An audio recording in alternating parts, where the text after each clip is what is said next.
The course I'm taking this month the title is Writing Better English. And I'm trying even to speak better English. Amen.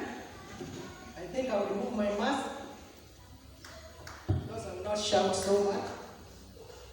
And this place is very hot, by the way. When you stand here, it's not a joke. Yes. This is hot because the Holy Spirit is here with us. So I'm grateful. I have come with my two daughters. As usual, I like bringing along my two daughters with me. One is not feeling well. That is why she's not here. But I have Esther here. And she's going to minister in the second service. And we have Carol there. And they are standing with me as we minister today as the daughters. And I thank the Lord so much for what He has done. And I'm believing and trusting that God is going to make them women of God who can be able to stand and minister the word of God. Praise the Lord. When I asked Esther to come and minister, I knew she would agree because she's a woman of God. And I told her, you are going to encourage even other younger generation to be able to minister. Praise the Lord. Amen. Today I am so grateful. I want to share something. If I don't finish, I know Bishop will be kind enough to give me another day. So it will be continued because I don't want to rush. I may not be able to rush. So you can sit down, please.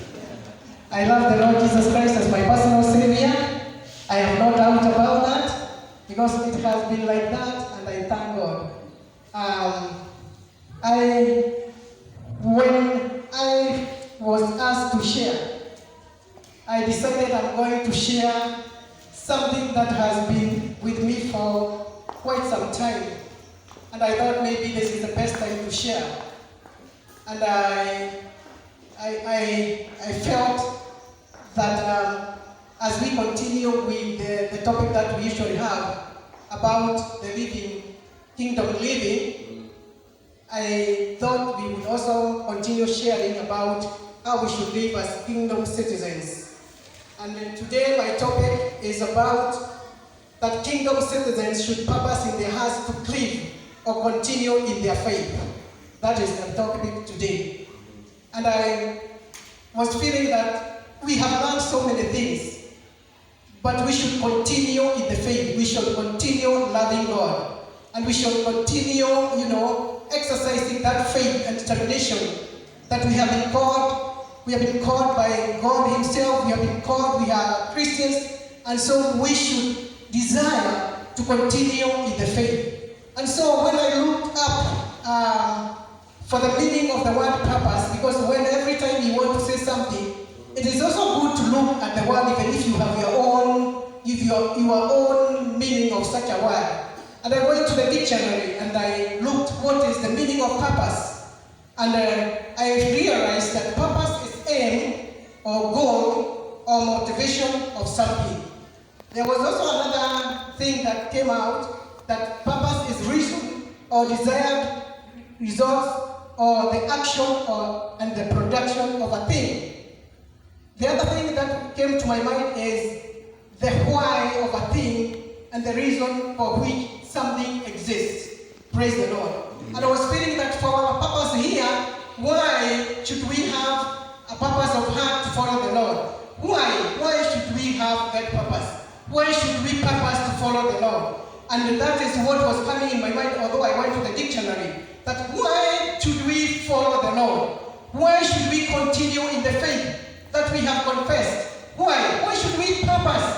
And it means that if you have to purpose something, it means that you have to lead a work on it. You have to be sure of what you are doing. And that is what the Word of God is telling us, that we should purpose to follow the Lord. When we look at the disciples themselves, they had purposed to follow the Lord. And they knew that the Lord had called them. So they had purposed. Even if they went through tribulations or not, there was a reason for them. They were determined. They were focused. They obeyed God. They got encouraged. And I'm going to cover on all these things because they were determined. They were encouraged. And they were and they focused on their faith. That is what the disciples did. And so, for us Christians, we should also have a purpose, and a purpose to follow God. So as we get the example from the disciples themselves, we know that the focus is the most important thing. Although sometimes we give up, sometimes we go through tribulations, sometimes we ask ourselves, am I really going to make it? Am I really going to do this? But there is one thing that comes in the Word of God. When we are focused, when we continue in faith, God is there for us, and He will never leave us nor forsake us. And so, when we read the Word of God in the book of Acts, that is our leading verse, let's go to Acts 11:23, and if you give us, it will be so good.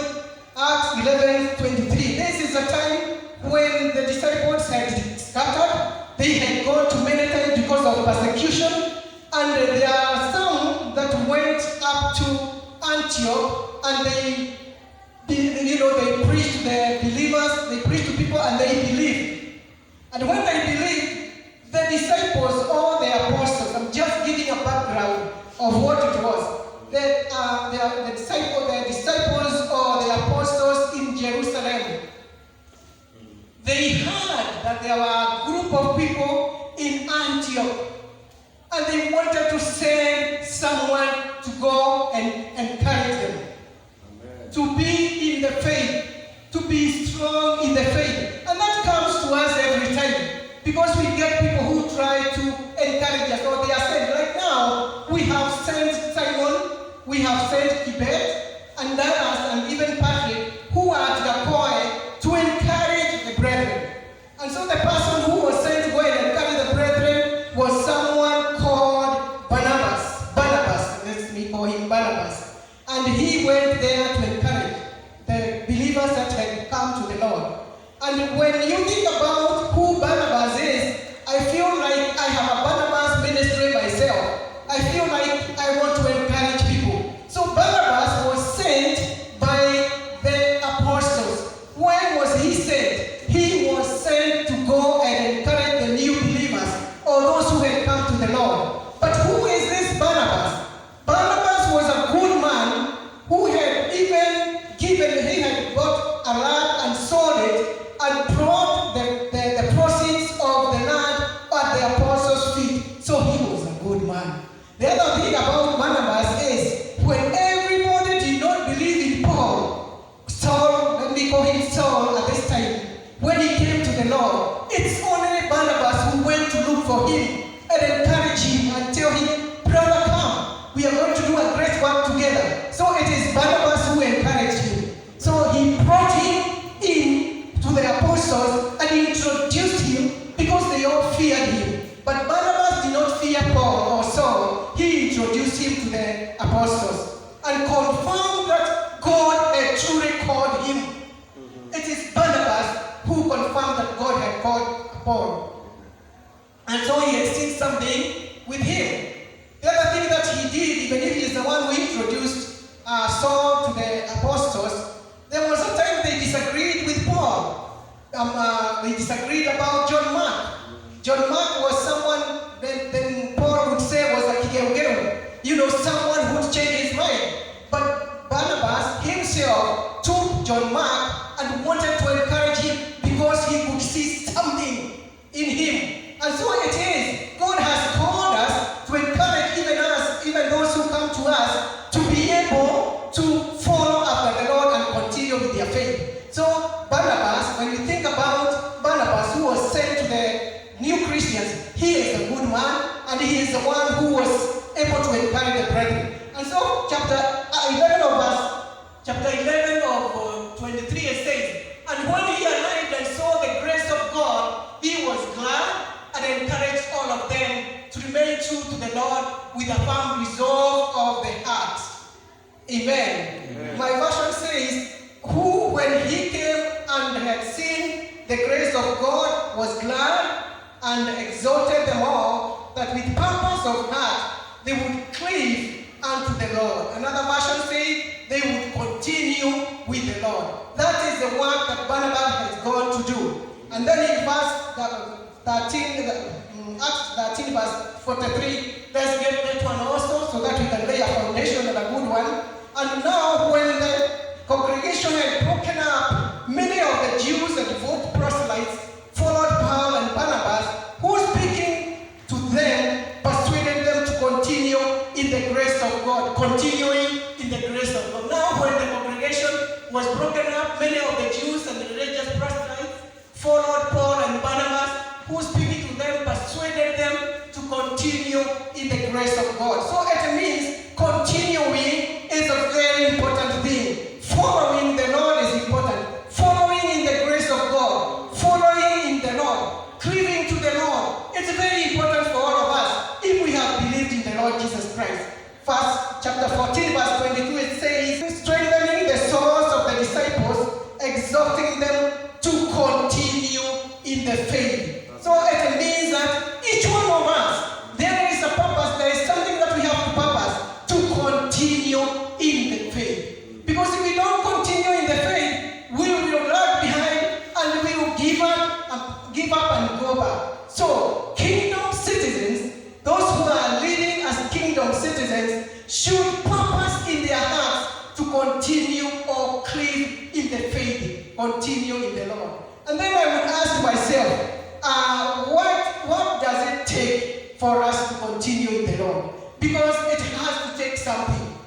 One thing that I want to cover, and this one you may know, is we have to have determination. Praise the Lord. Amen. We have to determine to follow the Lord. We have to determine to cleave to the Lord. We have to determine to continue in this faith. Praise the Lord. Amen. Anybody who does not determine to do something or make up their mind to do something may not be able to continue in the faith. Other people give up quickly. Others go slow. Others, they are not sure of what they have done. But we ourselves, because we have to continue in this faith, we have to get encouraged. We should determine to follow the Lord.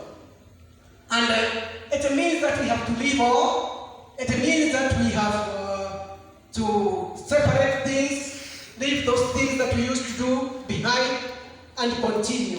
And this is not, something that is not done, because Jesus Christ even himself, when one person came to him and said, Master, I want to follow you. I want to give this example. He said, Master, I want to follow you. Then Jesus Christ said, follow me. Then the man said, please give me permission to go and bury my father, to go and say goodbye to my parents. And this is not, this is not something that we also don't do. Sometimes the Lord is calling us and saying, come to me, follow me. And then sometimes we say, let me first go do this and this, then I will come and follow you. Let me finish with my business, then I will come and follow you. Let me make things straight, then I come and follow you. But this is what Jesus Christ said to this man. No one having put his hand on a plow and looking back is fit for the kingdom of God. That a man who has started plowing or a man who has started farming and looks back is someone who is not fit for the kingdom of God. Other version says it's not fit for the service of God. And as a good student, I went through to find out what happened with a person who is plowing. We may not understand so much. Maybe Muli can understand because they have plows in Ukambani.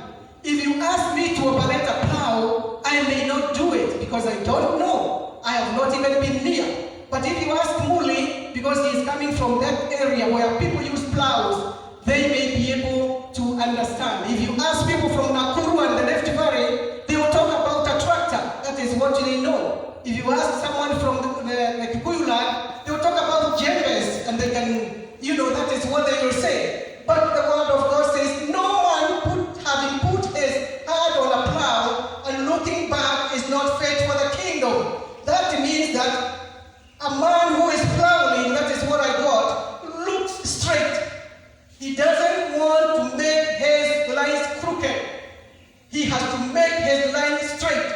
He has to be determined that this line is going to be straight, so that he is able to put his seeds and they'll come out on a straight line to be able to harvest a good harvest.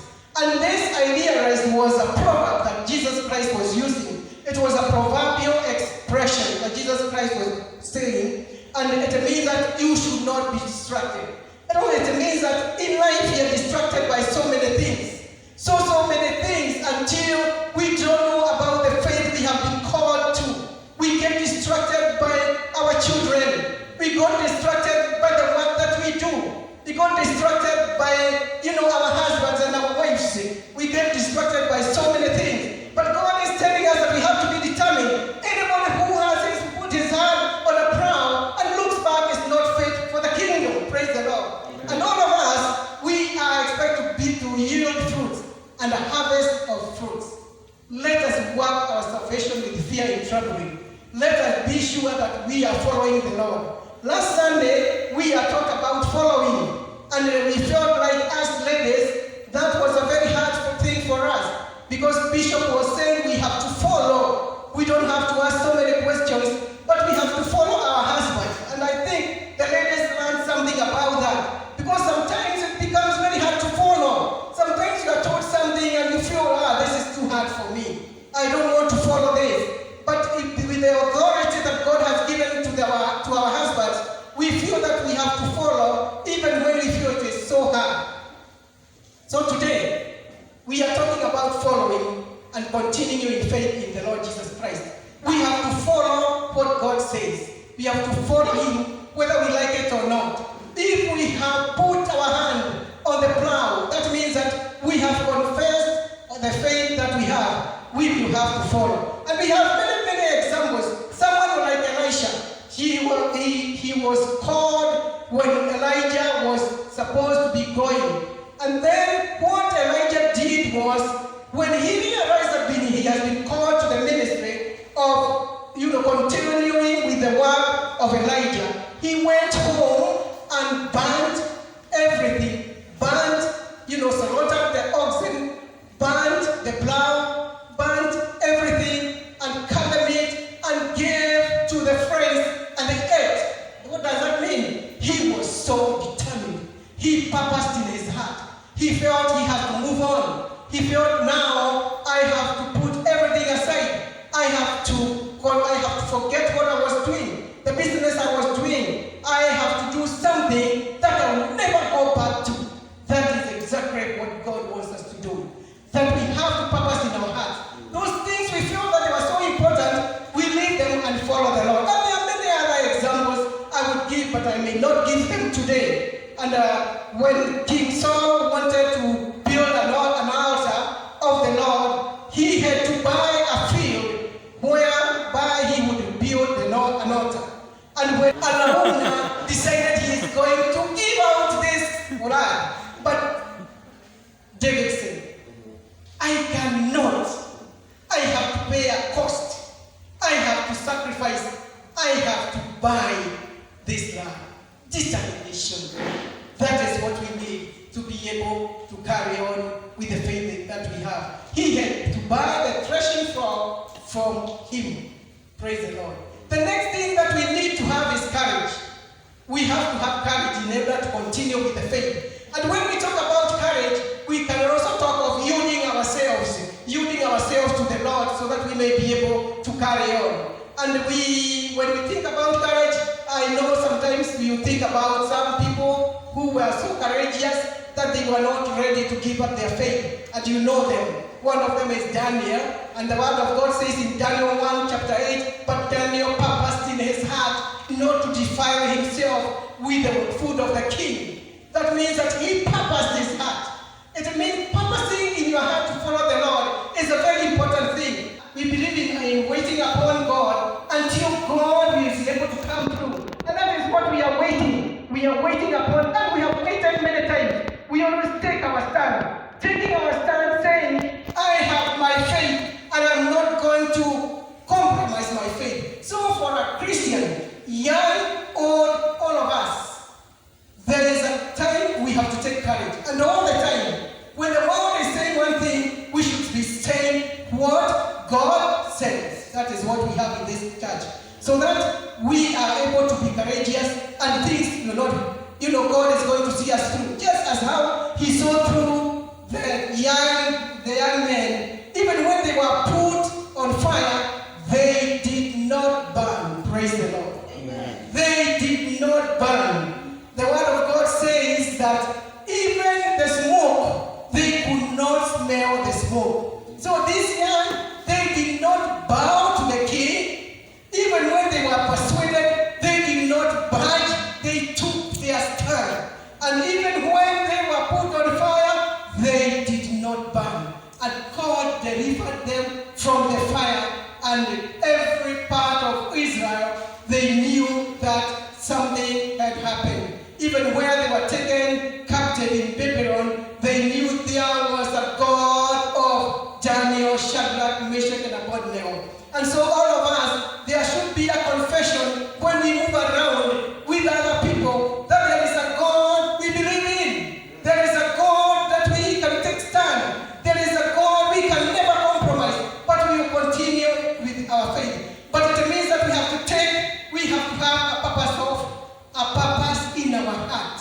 We have to take a stand. And that stand is very important for us as Christians. So as we move on as a Christian, please, let's take a stand. It doesn't take a lot of just determination and having courage, and God is with us. The other thing I want to think about is obedience. And this one, go and read Jeremiah, verse 5, and you will learn of a story of a family that refused to follow even when they were tempted to follow. And these were the sons of Leah. They were ordered, or they were told by their father, never to drink wine and never to build a house or plant a vineyard or dwell in tents. And so one day Jeremiah was sent by God to the sons of Leah, and he was told, go and take the vessels from the temple and serve them in one of the chambers and give them wine. And that is what he did. And he called them, and they came. And when he set the wine to them, they refused to take the wine. Why? They had to obey their father.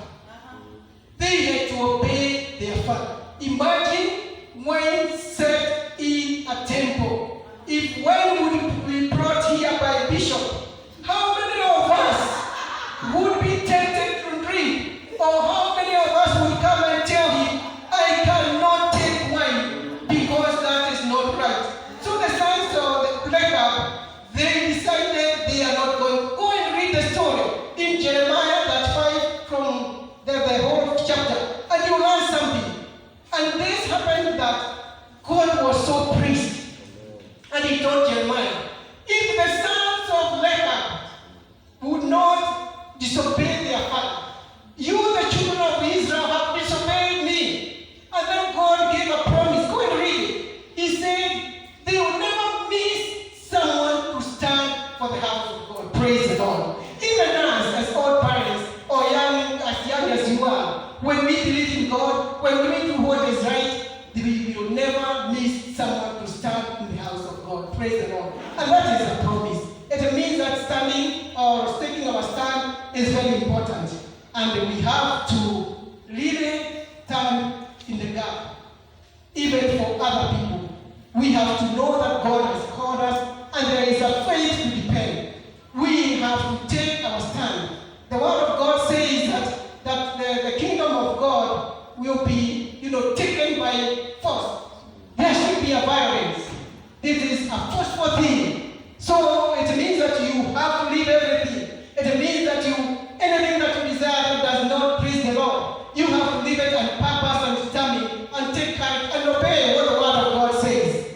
Bishop, I can see the time, but I said I know you'll be kind enough to give me another day so that I can conclude my message. Amen. And I'm not going to talk about the fourth one, but this is what I want to say. In the book of Proverbs, chapter 4, verse 23 and 27, it says, keep your heart with all diligence, or guard your heart with all diligence, for out of it are the issues of life. Our hearts is what helps us to purpose. Our heart helps us. What you put in your heart is what is going to help you. What you put in that heart is what is going to help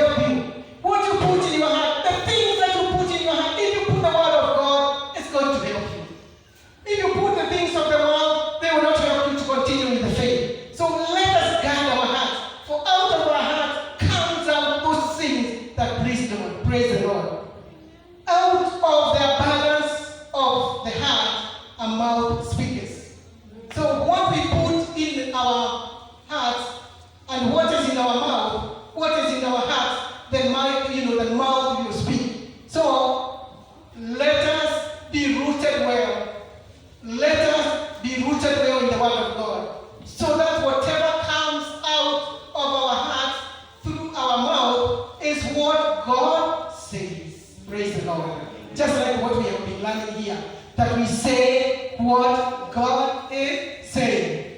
God is saying that we guard our hearts so that we may be able to stand as Christians. And then Romans 12 verse 2 says, do not be conformed to this world, but be transformed by the renewing of your mind, so that you may know what is the perfect will of God. Perfect will of God. So every time we do not conform to this world, but we get renewed every time, God is going to help us, and we will know what is the perfect will of God. And for this case, the perfect will of God is for us to stand and continue in faith. So kingdom citizens they have to purpose in their hearts to continue to cleave in the Lord. And then the word of God says that Christ may dwell in your heart through faith, that you may, being rooted and grounded, may be able to comprehend with the saints what is the width and the length and the depth and the height. That is Ephesians chapter 3, verse 17 and 19. So we need to be grounded in the word of God. We need to take courage. We need to have determination. We need to be focused. We need to know that God is helping us. And we are not left alone. Never give up. Never compromise. Should purpose in our hearts to continue, because we are not left alone. The word of God says we have help. We have help. God is telling us, I'll never leave you nor forsake you. So what are we wondering about? Trying to take two sides, not knowing whether you are a Christian or whether you are not a Christian, but let us take a stand, because we have God who is helping us. The word of God says that in Isaiah 43 that even when we pass through fire and waters, He is going to be with us. Even when we go through the valley of the shadow of death, these are important verses for us to have even when we move on in this faith. He will be there with us. Praise the Lord. And then let our light shine to all the world. Let people know that we are standing for our faith. We are kingdom citizens, and we are required to purpose in our hearts to follow the Lord Jesus Christ. So every time you come across something that discourages you, remember that we should still be strong. Remember, we should purpose in our hearts to cleave and continue in the faith that we have confessed. Praise the Lord. May the Lord bless you. Amen. And Bishop, remember to keep that promise. And come back again.